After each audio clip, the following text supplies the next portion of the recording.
just that, right, I spoke from my own opinion, Councilmember Collins.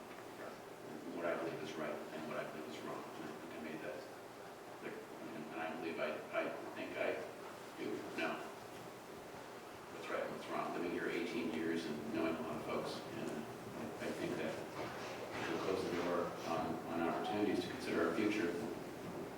Just losing that vision. And, I think that there would be other opportunities to come, and I don't think we should be kind of ruled.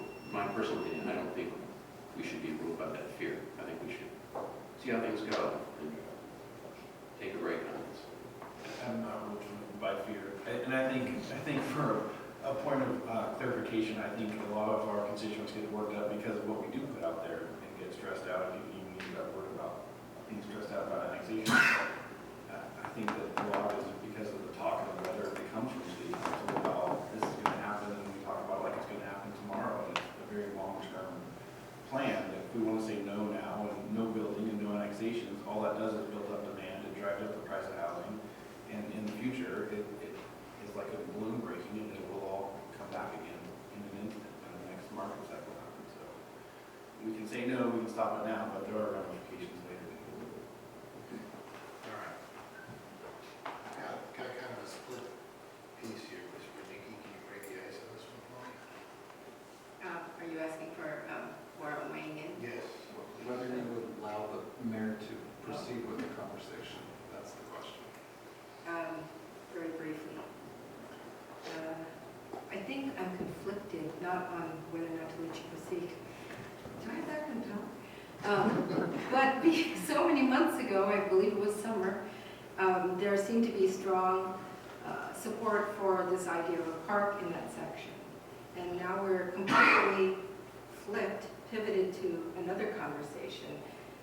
And this is causing a great confusion for me as what does the public want? Do you want the park and the improvements, or just want forest land or nothing?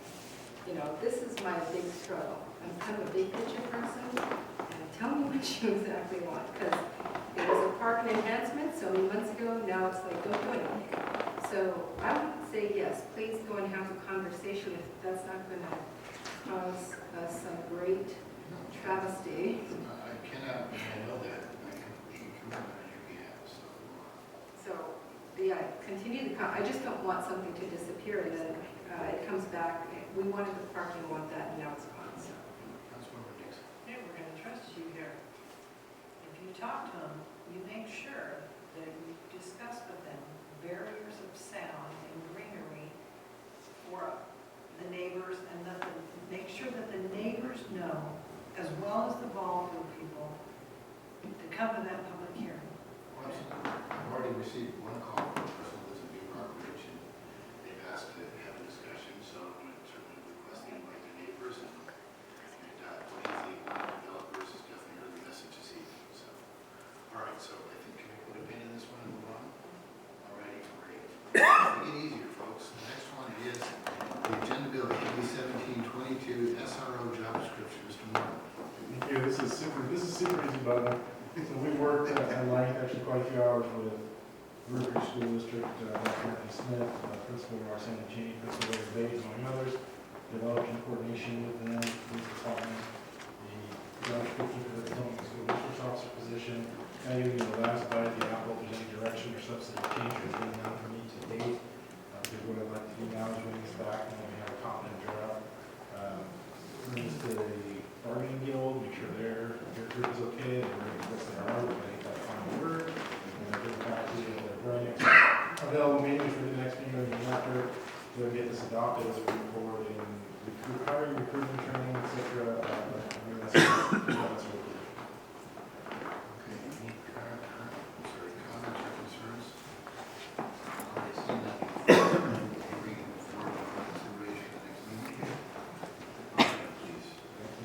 Next item up is Agenda Bill AB 1723 contract for ADA transition plan. This is for Good evening, Mayor and Council. Boyd Benson, Public Works. This item before you is for a contract for ADA transition planning. This is part of the 2017 budget. It's expanding on our transportation plan. The project entails mapping by a third-party consultant, approximately 580 ramps, and also looking at pedestrian accessible routes. Most of the base work has been completed by staff. Chris Gondrell in the engineering department has mapped all these items in GIS. The plan will also look at the actual components of the transition plan to make sure that we can comply with the current EDA requirements for both retrofits and new development. And the last part of the plan will help generate a cost estimate to address deficiencies if required, as proposed by staff. That will be included in the Transportation Improvement Program project list for the transportation plan. Are there any questions about this item? Alrighty. Quickly, is this for citywide or just for specific parts of the city? This would be citywide. Council okay with bringing this forward for consideration at the next meeting? All right, thank you, Mr. Benson. Please work with the clerk to put it on the agenda. You have two more items before you, Mr. Benson. First one is Agenda Bill AB 1724, resolution for the Cherry Valley Village final plat. Once again, Boyd Benson Public Works. Cherry Valley Village plat is, and preliminary plat is 11-lot subdivision located on First and Cherry Valley Road. The improvements completed to date include all infrastructure, storm sewer, water, dry utilities, roadway improvements. As proposed by the final plat applicant, a few items would remain bonded, including final asphalt, and a few remaining items, including debris removal. Public Works and Planning are in the process of reviewing this final application, and we're asking if you have any questions that we can address. Alrighty, Council okay with bringing this forward for consideration at the next meeting? All right, Mr. Benson, please work with the next item up is Agenda Bill AB 1725, resolution Allen Street Village Plan. Good evening, Boyd Benson Public Works. The Allen Street Village final or plat is located immediately south of the Cherry Valley Village plat. It's a 12-lot preliminary subdivision. All improvements have been constructed and installed, including a joint stormwater facility, which consists of a filtration system that serves both the Allen Street and Cherry Valley Village projects. The developer has submitted all materials. They're in review right now with Planning Works, and they will also go on a few items, including final lift and debris removal. Are there any questions I can answer about this project? Councilor Nixon. How long has that been in the works? Construction started over a year and a half ago. How long was that custody for? Was the planning started on that when they changed hands how many times? I believe it was 2006. It has changed hands once. Okay. It's just some of these projects have been in the works forever, just so you know. Thank you. Okay, alrighty. Council okay with bringing this forward for consideration at the next meeting?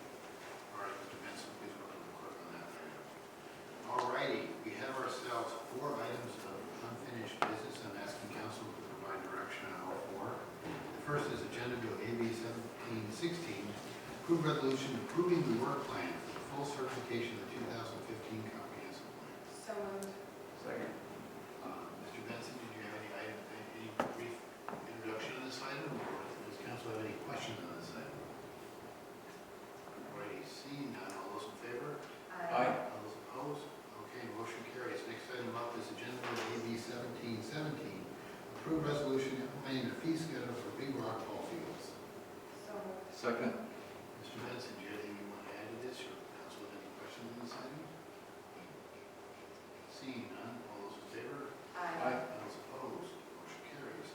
Next item up is Agenda Bill AB 1727, adopt ordinance repealing and reinstating Chapter 9.06 of the Duval Municipal Code, storm drainage utility, providing for severability and establish an effective date. So moved. Okay, Mr. Benson, did you have anything to add on this item? No further to add.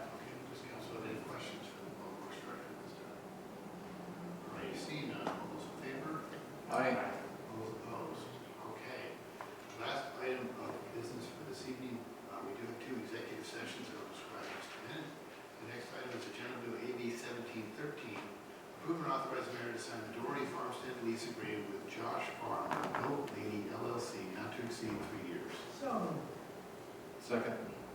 Any discussions or concerns on this item?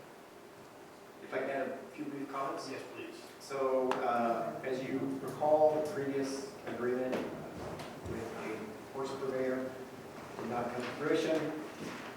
The current applicant is offering $4,500 a year, which is $600 a year more than was previously proposed.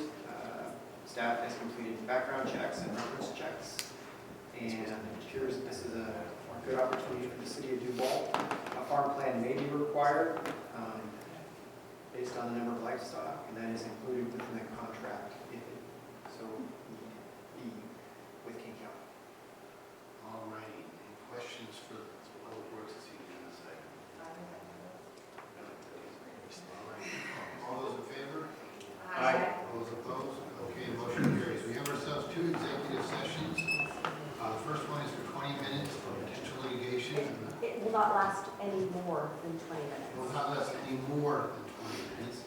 And that's regarding RCW 423110. The next one is the potential property acquisition for not to exceed 15 minutes at this point for RCW 423110. It will be in the first conference room. And no action is expected